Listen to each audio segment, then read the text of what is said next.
Hey everybody, as you know, it's been a while since I've done an update, either written or what you call it, video. So because I'm so behind, I thought it would be easiest for me, because this is what's easiest, which is talking, to just kind of give you guys an update. I know we have staff meetings next week, so we'll go in depth a little bit more, but first of all, just want to start off with our one great team. We did get a call, thanks to Mackenzie for letting me know, from sister of an ECMO patient that was in 16, Mr. Wooden.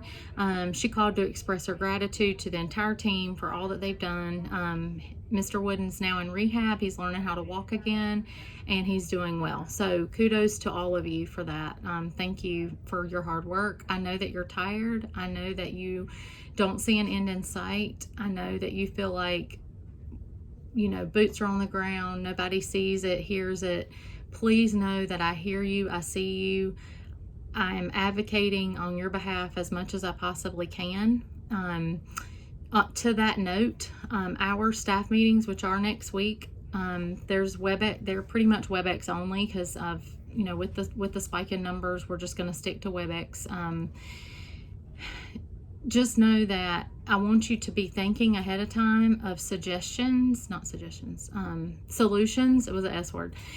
Solutions and ideas. There's nothing off the table. It's going to be set up like a town hall. Our staff meetings are, for you to bring your solutions and suggestions to the team, so that I can take those forward to Ann and Angela and to Jackie and say, this is what my team has come up with. I've already sent one email of some suggestions that have went around. I'm not going to say those because I don't want people to feel like, well, that was my idea and I can't share it. So I want you to come kind of prepared. So I'm giving you a little bit of homework to do. Just think ahead of time of what you would like to see, what's your largest frustration right now, and know that that's what our staff meeting is for me to hear from you, write those ideas down, and take them back. I know that staffing is going to be the first thing that comes out of everybody's mouth. I do want you to know that the most recent turnover, which was 3 people that are leaving, I already had names and people prepped and ready to go into those 3 spots. It doesn't feel like we're fully staffed because we have people in orientation. But please know that there's not been a position going vacant and sitting there. I have had names to fill it up each time. I think the reason that we feel like we're understaffed is because our acuity is so high. When you have 8 1-to-1s, it definitely changes things. So think about if we didn't have 8 1-to-1s and we weren't in COVID ECMO right now, or just, you know, most of ours are post-COVID ECMO, but if we didn't have that, we would possibly be floating because we are not in a spot where we would normally be. This is abnormal, and I hope that makes sense, and I'm not putting off that it feels horrible, because yes, it does. Trust me, I come in when we don't have staff. I feel you, I promise. But I want you to know that we're not sitting with a ton of vacancies. Because every time we're vacant, I have somebody kind of ready to go in that slot. I actually just told somebody last week that I don't have a position for them. Of course, that is fluid and changing. We have people growing. We have people going towards things that they love and have always wanted to do. So we're going to see some turnover, but there's already names put into that slot. Doesn't mean I'm not going to miss those people that are leaving. So just wanted to speak to that for a minute. So I understand staffing is going to come up next week. You're more than welcome to bring it up. I just want to let you know where we are as a team. Our vacancy is actually, at one point, and for 1 week it was negative. But it doesn't feel that way because we got to get everybody trained up. It's looking like by the end of September, we will have everybody kind of trained up and ready to go. It doesn't mean that we won't have more turnover, but please know I'm staying on top of that. So upcoming staff meetings, WebEx only. They're going to be town hall style. Please go ahead and take a look, or not take a look. I don't know what that means, but just think about what you want me to take to Jackie, Ann, and Angela for solutions and suggestions, okay? Couple of announcements. There's a hazardous drugs LMS that's due by September. Please take a look at that and do it. There's a hazardous drug thing due by September, LMS due by September. Another announcement, if we take a patient to ISCU or to the floor, please leave the IV pumps with the patient. because there has been a couple instances where there was a delay in the patient actually getting either the fluids or the antibiotics that they needed because they had to wait on a pump. And so that was confusing to me, and I didn't know why we weren't doing that, but it just may be that nobody knew to do it. So just leave the pump with the patient.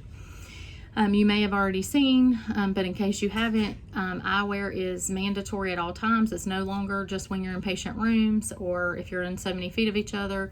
Nursing's taking the lead on this as an organization, and we are going to require eyewear at all times, no matter what environment you're in, where you are, nurse's station or in the patient room. Okay, so please wear them.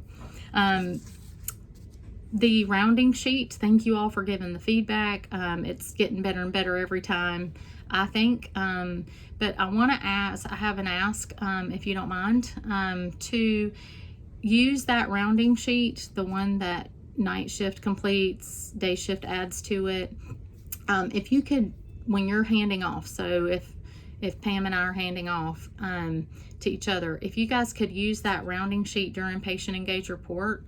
I'm not telling you to not use the sheet that you've been using for 20 years. I'm not telling you to change what you're doing. I'm asking you to incorporate that into your handoff, because it ensures that the info on the sheet can be read and that it's actually accurate.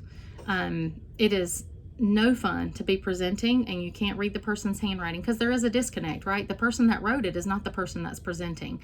So if you guys could just, it was a great suggestion by one of our physicians. So if you guys could just use that in your report, in your handoff, just to kind of go through it, that would be wonderful. There will be a pencil kept on the carts. Somebody made the suggestion of, like, on rounds I need a pencil and I don't have one, so that will be kept on the carts. We have 3, actually 4, but one's in my office, 3 train of 4s on the floor.